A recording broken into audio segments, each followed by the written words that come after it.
자, 새로운 아침입니다. 로마서 9장 14절에서 24절 말씀으로 하나님이 주시는 영적인 교훈과 기도 제목을 나누려고 합니다. 우리 기도 제목 한번 따라 하실까요? 하나님의 주권을 인정하고 은혜와 공율로 주어진 자리에서 충성하게 하소서. 아멘. 사랑하는 성도 여러분, 우리는 종종 하나님께 이렇게 묻습니다. 왜 나에게 이런 일이 생깁니까? 저 사람은 저렇게 잘 되고 있는데 나는 왜 이렇게 어려운 일만 생깁니까? 이렇게 질문할 때가 있죠. 그러한 질문은 하나님의 일하심이 인간의 눈으로 볼 때 불공평하게 보인다라는 것입니다. 바울 시대에도 같은 질문이 있었습니다. 많은 유대인들은 자신들이 아브라함의 자손이니까 당연히 구원받는다고 생각했어요. 그러나 유대인들은 그러한 특권의식에 빠져서 오히려 복음을 거부하고 반대로 이방인들은 겸손하게 복음을 받아들이는 현실 앞에서 혼란에 빠졌습니다. 그래서 나오는 질문이 오늘 본문 14절에 나온 질문이죠. 하나님께 불의가 있는가? 하나님의 구원에 문제가 있는 것은 아닌가? 이렇게 하나님께 질문하는 것입니다. 이러한 질문에 대해서 바울은 오늘 분명하게 선언을 합니다. 그럴 수 없다. 왜냐하면 하나님은 불의하신 분이 아니라 오히려 긍휼이 많으신 분이고 또한 하나님은 주권을 가지고 일하시는 분이다라고 말씀하고 있습니다. 그렇습니다. 우리 인간이 하나님의 하시는 일을 볼 때 때때는 불공평하게 느껴진다 할지라도 그것은 오히려 인간이 자신이 가진 특권의식이나 자신이 가진 편견이나 또한 부족한 불완전한 지식으로 하나님을 올바로 알지 못하는 것입니다. 특별히 하나님의 주권과 긍휼을 깨닫지 못하기 때문에 하나님을 올바로 이해하지도 또 하나님의 그런 은혜를 경험하지도 못한다라는 것입니다. 오늘 말씀을 통해서 우리는 하나님의 주권적 은혜가 무엇인지를 우리가 살펴보고 그러면 우리가 어떻게 살아야 하나님의 은혜와 축복을 받을 수 있는지 나누도록 하겠습니다.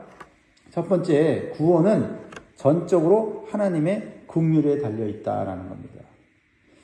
이것은 인간의 노력이나 공로나 선행이나 그 어떤 것으로 인간은 스스로 구원받을 수 없다는 것을 말하고 있습니다. 그래서 14절 15절 말씀을 읽어보면 그런즉 우리가 무슨 말하리요? 하나님께 불의가 있느냐? 그럴 수 없느니라. 모세에게 이르시되 내가 긍휼히 여길 자를 긍휼히 여기고 불쌍히 여길 자를 불쌍히 여기라 하셨으니. 사도 바울은 출애굽기 33장 19절을 인용해서 말씀을 나누는데요.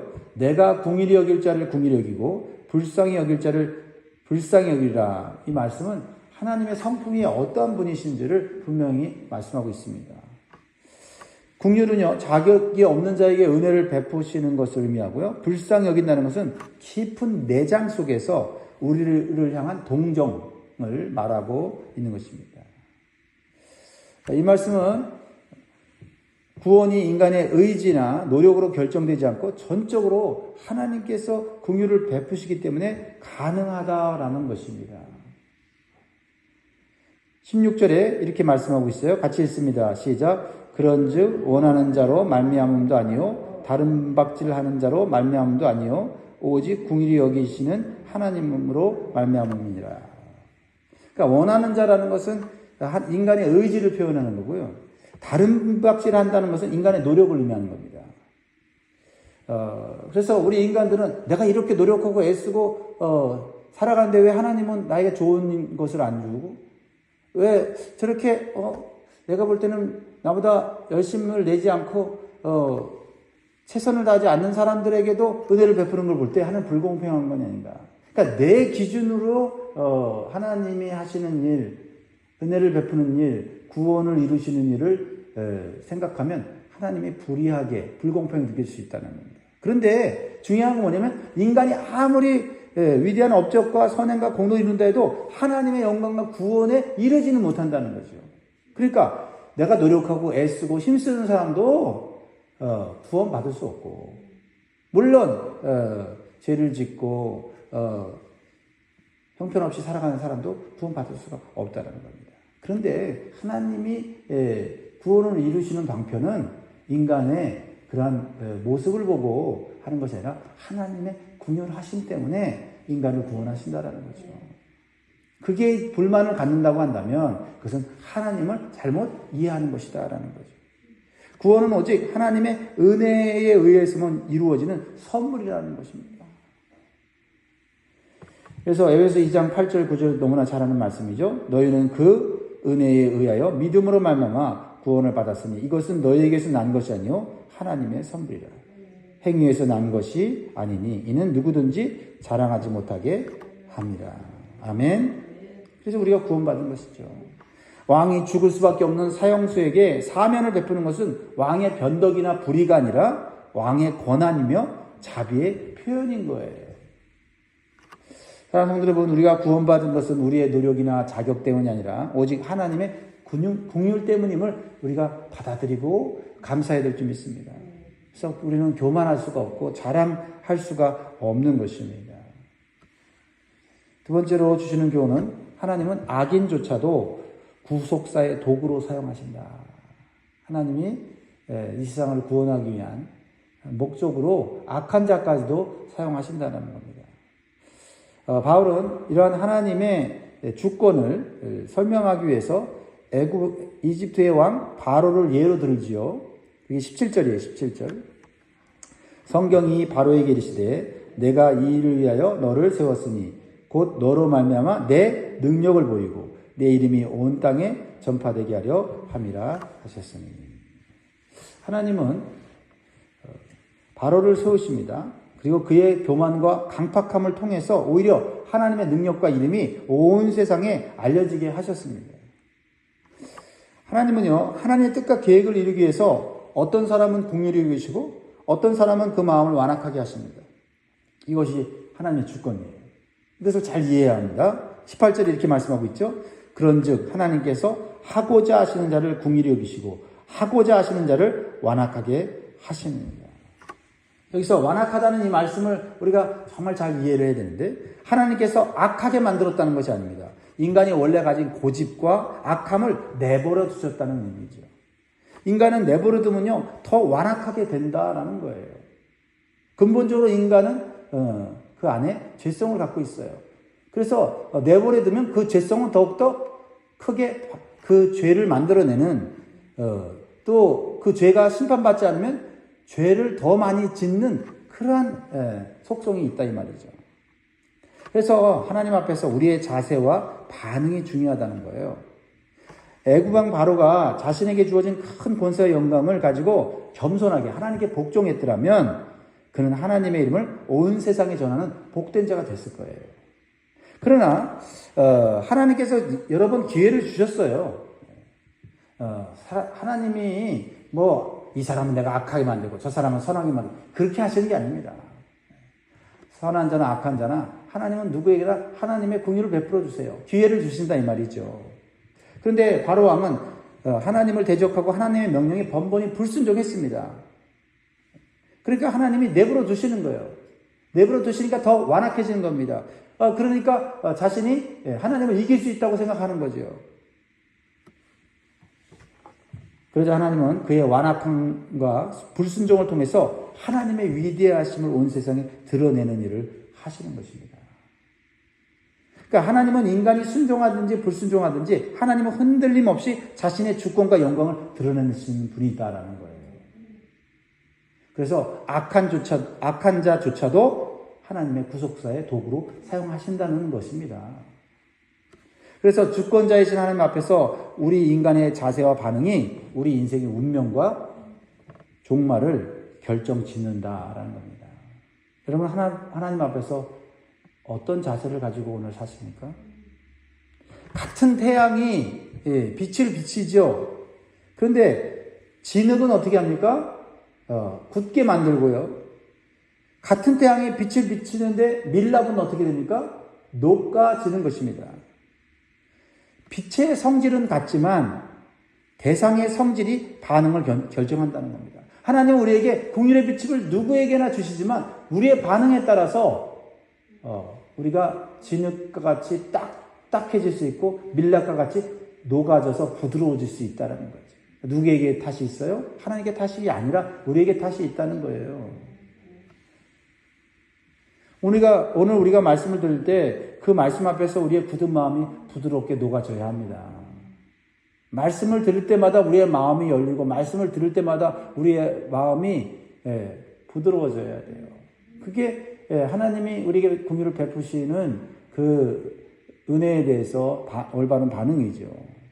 그런데 하나님이 왜 이렇게 하냐 저렇게 하냐 다 하나님이 뜻이 있고 계획이 있고 하나님은 공의로우신 분이기 때문에 변덕이 심해서 자기 기분을 따라서 행동하시는 분이 아니라는 것을 올바로 알아야만 하나님 탓이 아니고 내가 뭐가 문제가 있으니까 내가 이렇게 사는구나 이렇게 고통을 당하는구나 이렇게 생각해야 문제가 해결된다 이 말입니다.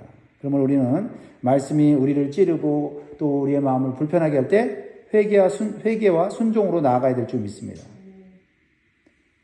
말씀의 찔림을 받고도 회개와 순종의 삶으로 나아가지 않으면 우리의 마음은 어떻게 해요? 점점 더 완고해질 수 있고 우리는 잘못된 생각을 하게 된다 이 말입니다. 그러므로 오늘 성령께서 말씀하실 때 거부하지 마시고 즉시 순종할 수 있기를 바랍니다. 그래서 그 순종을 통해서 하나님의 뜻은 이루어지고 우리를 향해 예비하신 복은 우리가 누릴 수 있기를 주의 이름으로 축복합니다. 무엇보다도 우리의 삶의 목적이 하나님의 이름과 영광을 세상에 드러내는 것임을 우리가 기억해야 되겠습니다. 그것이 바로 하나님께 긍휼을 받아서 구원받은 자의 사명인 줄 믿습니다. 세 번째로 주시는 교훈은 창조주 하나님께 피조물은 올바른 반응을 보여야 한다라는 겁니다. 바울은 가장 근본적인 관계를 가지고 불만을 가진 유대인들에게 강하게 질책을 해요. 그것은 하나님과 인간은 창조주와 피조물의 관계라는 겁니다. 이것을 올바로 깨달아야만 하나님에 대한 올바른 자세를 가질 수 있어요. 19절 20절을 같이 읽습니다. 시작. 혹 네가 내게 말하기를 그러면 하나님이 어찌하여 허물하시느냐 누가 그 뜻을 대적하느냐 하리니 이 사람아 네가 누구이기에 감히 하나님께 반문하느냐 지음을 받은 물건이 지은 자에게 어찌 나를 이같이 만들었느냐 말하겠느냐. 그래서 지음을 받은 물건은 누굽니까? 피조물인 인간이고 지은 자는 누굽니까? 창조주 하나님을 말씀하고 있는 것이지요. 그래서 사도 바울은 좀 더 이해하기 쉽게 그 당시에 유대인들이 잘 알고 있는 토기장이와 진흙의 비유를 가지고 설명을 해요. 21절 보세요. 토기장이가 진흙 한 덩이로 하나는 귀 쓰는 그릇을 하나는 천이 쓰는 그릇을 만들 권한이 없느냐? 있다는 거 없다는 거예요. 당연히 있죠. 토기장이가 진흙을 가지고 귀하게 쓸 그릇과 천하게 쓸 그릇을 만들 권한이 있는 것처럼 하나님은 절대적인 주권을 가진 창조주시다는 거예요. 그런데 진흙덩이가 말이죠. 나는 찻잔이 되고 싶은데 왜 간장 항아리를 만들었습니까? 라고 토기장이에게 항의할 수 없다라는 겁니다. 토기장이가 어떤 선한 목적을 가지고 만든 그릇으로 사는 것이 가장 행복하게 사는 길이다라는 거예요. 그릇이 불만을 가진다고 바뀔 수 있는 것이 아니라는 겁니다.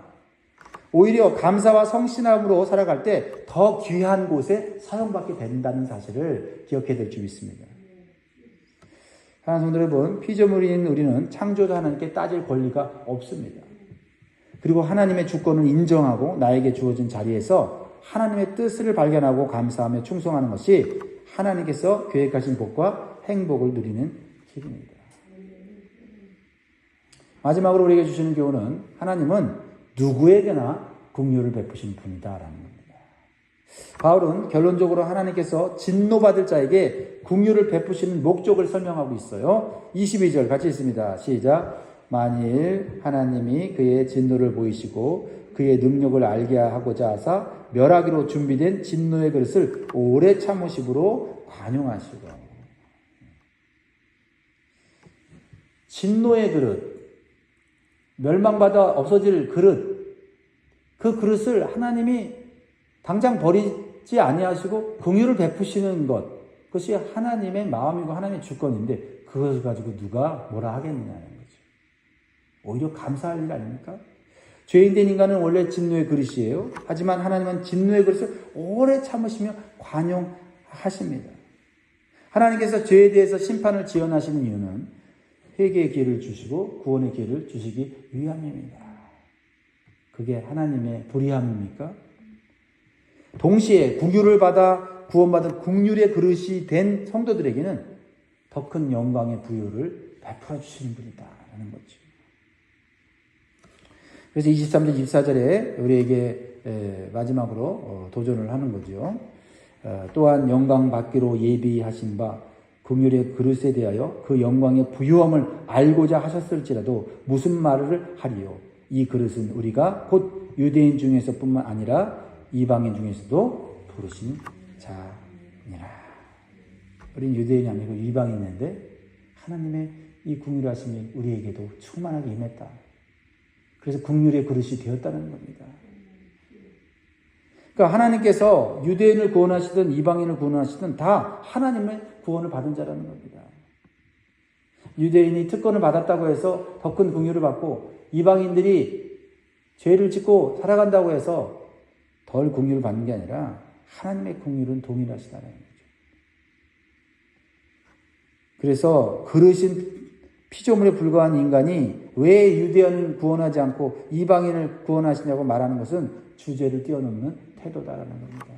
사실 유대인든 이방인 하나님 차별하지 않냐고 하나님의 복음에 반응하고 믿음으로 받아들이고 예수 그리스도를 영접하는 자에게 누구나 똑같이 주시는 거죠. 죄를 많이 졌냐 안 졌냐, 특권을 가졌냐 안 가졌냐, 이거는 구원의 조건이 아니기 때문에 그거 가지고 말씀하지 않는 거예요. 근데 그 구원의 조건을 가지고 말하지 않는 하나님 보고 왜 그것을 조건으로 삼아 나를 저 사람보다 우대하지 않느냐라고 말하는 것은, 그것은 피조물의 입장에서 그것은 잘못된 태도다라는 거죠. 구원은 철저히 하나님의 적극적인 은혜이고 멸망은 회개치 않고 복을 받아들이지 않는 인간의 죄악의 결과임을 우리가 인정하고 깨달아야 합니다. 하나님은 누구에게나 구원의 자리를 준비하셨습니다. 이 구원에 동참하기 위해서 하나님의 은혜와 긍휼의 복음을 겸손히 받고 믿음으로 순종하는 삶을 살아야 될 줄 믿습니다. 말씀을 맺겠습니다. 사랑하는 성도 여러분, 우리는 진노의 그릇에서 긍휼의 그릇으로 바뀌었습니다. 그러므로 우리는 그 은혜에 감사하며 다른 불신자들에게도 복음을 전하는 삶으로 하나님께 응답해야 될 줄 믿습니다. 그것이 하나님의 마음을 아는 것이고 하나님의 은혜를 또한 우리가 보답하는 인생이 되는 것인 줄 믿습니다. 오늘도 이 말씀으로 힘내시고 소망 가운데 승리하시기를 주의 이름으로 축원드립니다. 기도하겠습니다.